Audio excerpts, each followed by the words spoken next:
This program is brought to you by thepodcastfactory.com.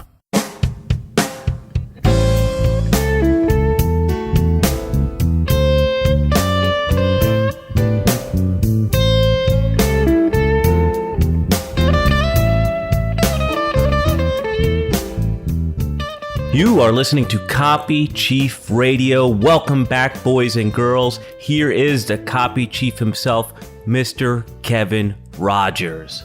Boom, bam, pow. Ooh, you sound sexy today. What did you do different? Did you take some testosterone this morning?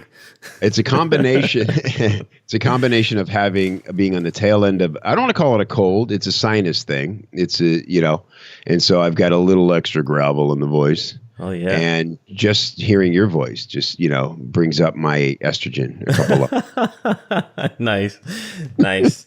So, Kevin, I know that you have some cool stuff planned for us today, but I want to take you on a sidetrack for a second. And it's a selfish little sidetrack. Copy Chief Radio is in iTunes in full swing. And I'm wondering what kind of feedback you've gotten. Oh, man, people are loving it, dude. They're loving that it's, very to the point, that it's us and we're bringing on other members of Copy Chief. So there's a lot of color in the show. That's what I hear about it. It's really colorful. It's fast paced and, full of actionable content. That's what I'm hearing back. Wow, that's good stuff. So what do you have in store for us today, Kevin? So today I'm going to give you my 5 rules for better headlines. And this is cool. This is pretty much an exclusive, Copy Chief Radio exclusive. This isn't even in the forum, to be honest with you. I put this together. A friend of mine named Craig Ballantyne, who runs Early to Rise, invited me to speak at his mastermind, and this is what I did for them.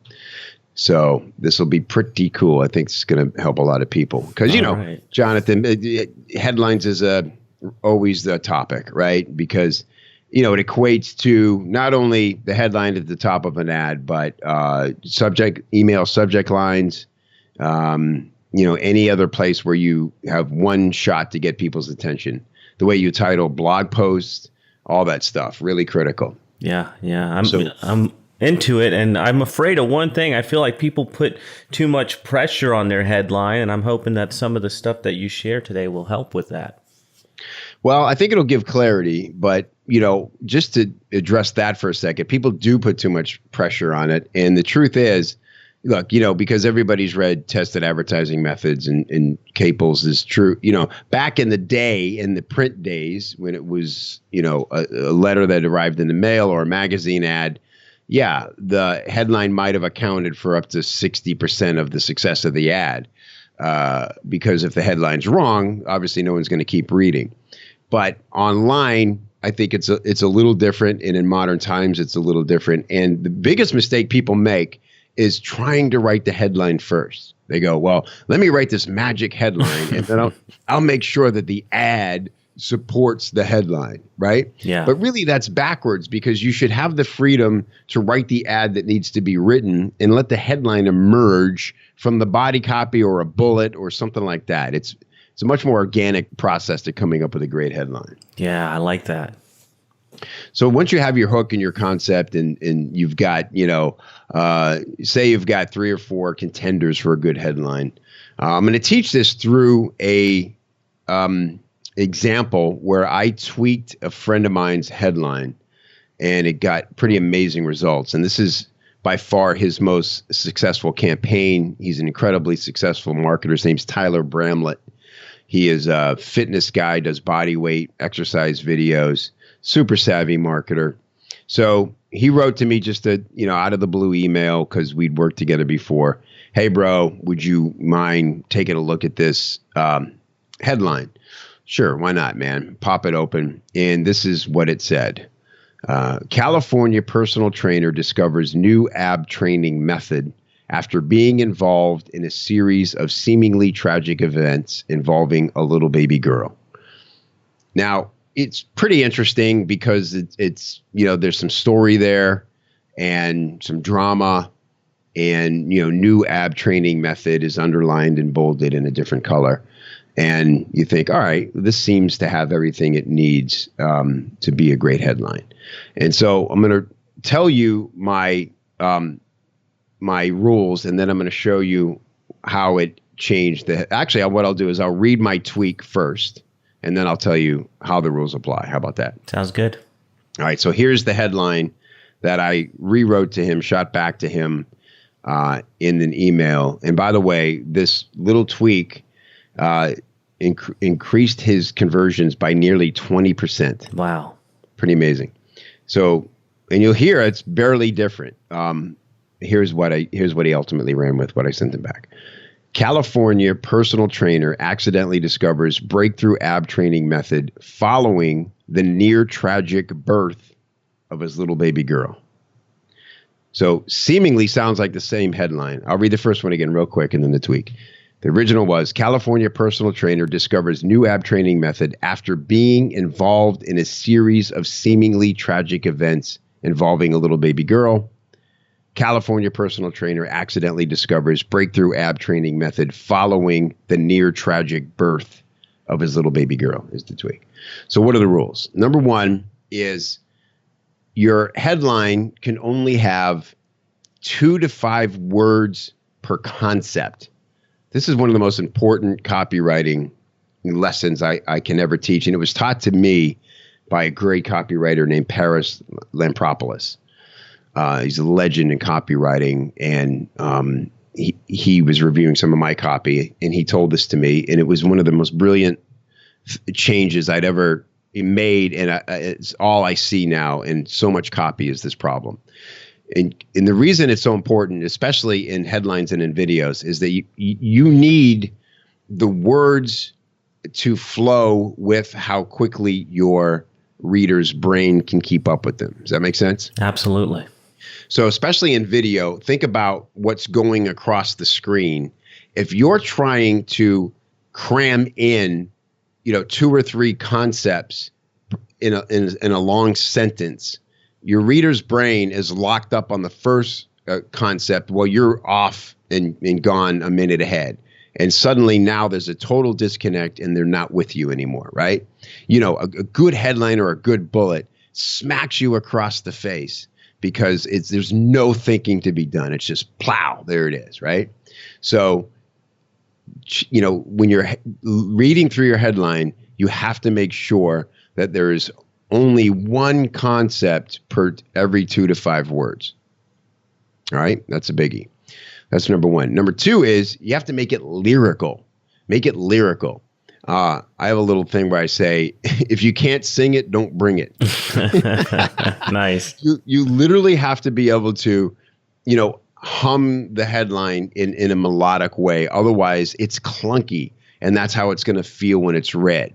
When we read things, we feel them, we kind of hear them in our head, and when there's a rhythm to them, it's almost like listening to music. We just follow along the bouncing ball. So looking back at Tyler's original headline, it wants to be lyrical, but then it falls apart towards the end. California personal trainer discovers new ab training method. And then it says, after being involved in a series of seemingly tragic events involving a little baby girl. It's just, there's no way to break that up lyrically, right? And then the tweak, California personal trainer accidentally discovers breakthrough ab training method following the near tragic birth of his little baby girl. It's, you could rap it, you could sing it. It's just got that little bit of flow. So that's tip number 2. Tip number 3 is no passive language. You can never afford to have passive language in a headline. It totally weakens the statement. So in the original, he had, after being involved in a series of seemingly tragic events. Well, being involved in something is not you being in the driver's seat, right? That's totally passive. The difference is discovers breakthrough ab training method following the near tragic birth, right into the action. So number 3, no passive language. Make sure it's direct. Number 4, now create what I call catch and release incongruity. Whoa. Oh, that's heavy, bro. Come on, man. Have another beer. Brack it down. But, incongruity is what creates curiosity, right?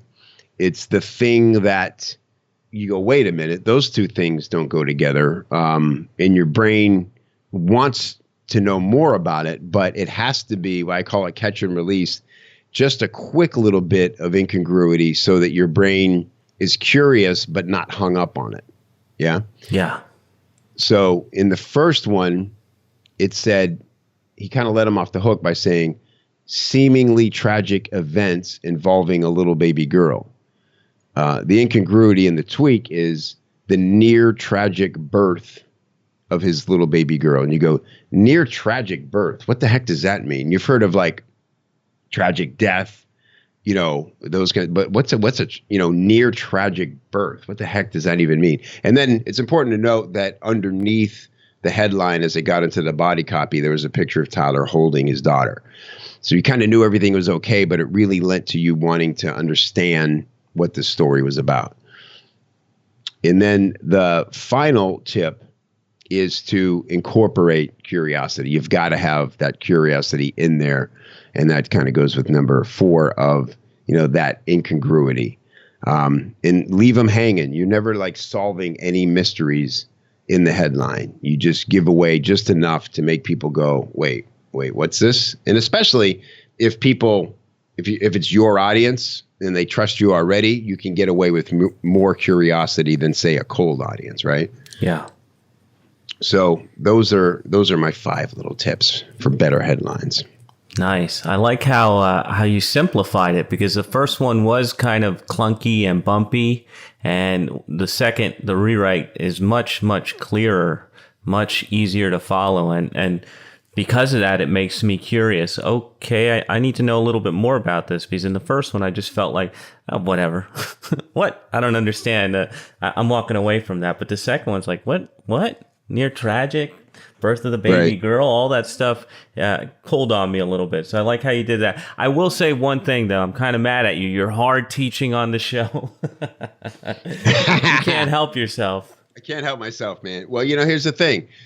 I would say this. I'm hard teaching, but we're also in audio. You really need to see these two headlines together to make this work, right? Yeah. So to do that, you gotta come into Copy Chief. Nice.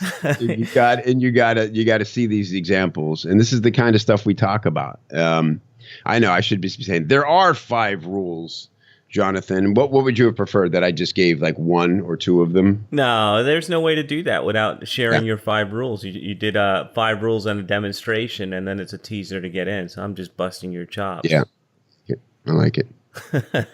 All right, cool. So if that is it for your 5 rules, anything else you want to say in closing, or what do you have coming up next time, Kev? Next time is exciting, bro. We're going to have Abby Woodcock, who is a brilliant copywriter, and she is really great at nailing the voice of copy. So she's going to talk about the 7 types of voice in copy, and she's going to talk about the number 1 thing that both business owners and freelancers can do to start identifying and defining the voice of their copy. That ought to be interesting. I had some discussions about voice a couple days ago, so definitely interested in hearing this. So that is a wrap for Copy Chief Radio. We'll climb back in your earbuds next week. Thank you, Chiefs, for tuning in, and thank you, Mr. Rogers, for sharing your insight with us. Thank you, brother. You've been listening to Copy Chief Radio. Thank you for tuning in. If you're digging what we are laying down for you, then your next step is to go over to iTunes, type in Copy Chief Radio into the search bar, and when you find a show, subscribe. We will be back in your earbuds next week.